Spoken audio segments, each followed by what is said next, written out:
नमस्कार दोस्तों, स्वागत है आपके अपने चैनल रिंकू इंग्लिश मस्ती पर। तो देखिए, आपको लेकर आए हैं आज जो काइंड ऑफ सेंटेंस चल रहा है, उसमें जो 5 प्रकार के वाक्य बताए थे हमने, उनमें से आपको मैंने 2 प्रकार के सिखा दिए हैं। तो आइए चलते हैं, आज तीसरे प्रकार का वाक्य है। ये है आपका इम्पेरेटिव सेंटेंस। इम्पेरेटिव सेंटेंस, इसको हिंदी में हम आदेशात्मक वाक्य कहते हैं। आदेशात्मक वाक्य, इसमें क्या है, आदेश दिया जाता है, सुझाव दिया जाता है, सलाह दी जाती है, और इस प्रकार हम इसको आदेशात्मक वाक्य कहते हैं। इन वाक्यों में क्या होता है, इन वाक्यों में जो आपका सब्जेक्ट है, आपका जो सब्जेक्ट है वो छिपा रहता है, छिपा रहता है। कहने का मतलब, जो इंपेरेटिव सेंटेंस होते हैं उन वाक्यों में जो आपका सब्जेक्ट होता है, कर्ता होता है, वो छिपा हुआ होता है। कहने का मतलब, कर्ता उसमें दर्शाया गया नहीं होता है, तथा वाक्य की जो शुरुआत होती है, तथा वाक्य की स्टार्टिंग जो होती है वह वर्ब से होती है, वर्ब से होती है। कहने का मतलब, इसकी जो स्टार्टिंग होगी वो वर्ब होगी, और इसके अंत में, इनके अंत में, इन वाक्यों के अंत में फुल स्टॉप। फुल स्टॉप मतलब ये वाला चिन्ह लगा होता है। इन वाक्यों में ये वाला चिन्ह लगा होता है।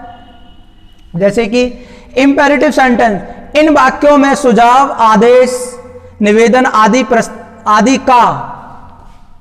का प्रस्ताव दिया जाता है, उन्हें इंपेरेटिव सेंटेंस कहते हैं। कहने का मतलब, आदेशात्मक वाक्य, आदेशात्मक वाक्य,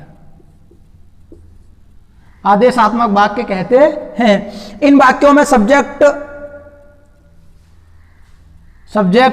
छुपा रहता है, इन वाक्यों में सब्जेक्ट छुपा रहता है, तथा वाक्य की स्टार्टिंग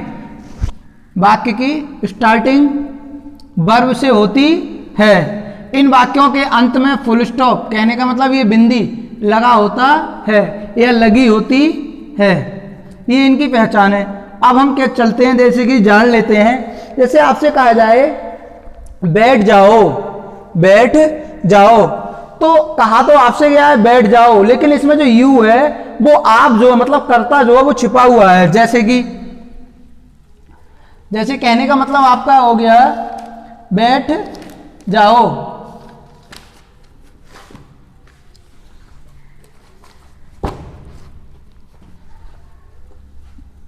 सिट डाउन, बैठ जाओ। अब किसी से तो कहा गया है कि बैठ जाओ, किसी से नहीं, किसी से तो कहा गया होगा कि बैठ जाओ। ऐसी गो देयर, वहां जाओ। देखो, ये भी बेटा सिट बैठना, यानी कि ये क्या हो गई आपकी वर्ब, और ये भी आपकी जाना वर्ब। ये दोनों वर्ब हैं। जैसे कि इसमें बताया गया है कि वर्ब से शुरू होती हैं ये वाले वाक्य। जैसे कि अब यहां तो हो गया आपको, जैसे कि आपको आदेश दिया गया कि बैठ जाओ। अब आता है सुझाव वाला आता है।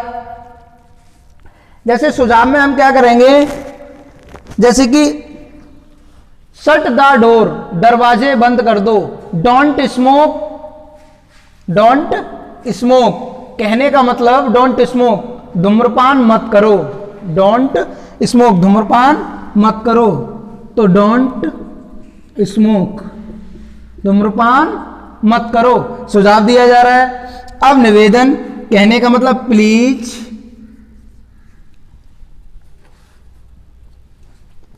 Give me A cup of T, please give me A cup of T. कृपया मुझे 1 कप चाय दे दो, सुझाव दिया जा रहा है।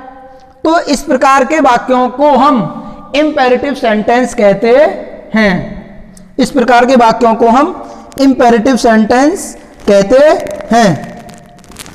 अब इंपेरेटिव सेंटेंस वाक्यों में नेगेटिव बनाते समय जब हम इनमें नेगेटिव बनाएंगे तो डू नॉट और नेवर का प्रयोग करते हैं। किसका प्रयोग करेंगे?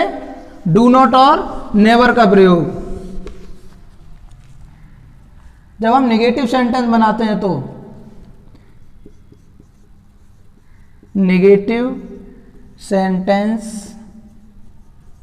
बनाते समय हम नेवर या डू नॉट का प्रयोग करते हैं। अब जैसे नेगेटिव शब्द बेटा और भी कई होते हैं, जैसे नो वन होता है, सो होता है, एनी वन होता है। ये कई प्रकार के नेगेटिव वर्ड और भी आते हैं, जैसे कि do not walk on the road, जैसे do not walk on the road, सड़क पर मत चलो, सड़क पर मत चलो। कहने का मतलब सड़क पर मत चलो, सड़क के पास में जो मड वे होता है, मड पाथ होता है, उस पर चलिए आप, सड़क पर मत चलो, बीच में मत चलो, सड़क पर मत चलो। तो ये तो थे आपका इंपेरेटिव सेंटेंस। वीडियो कैसी लगी कमेंट में जरूर बताएं और वीडियो को शेयर करें ताकि अधिक से अधिक लोग हमसे जुड़ सकें और चैनल को सब्सक्राइब जरूर कर लें। नमस्कार।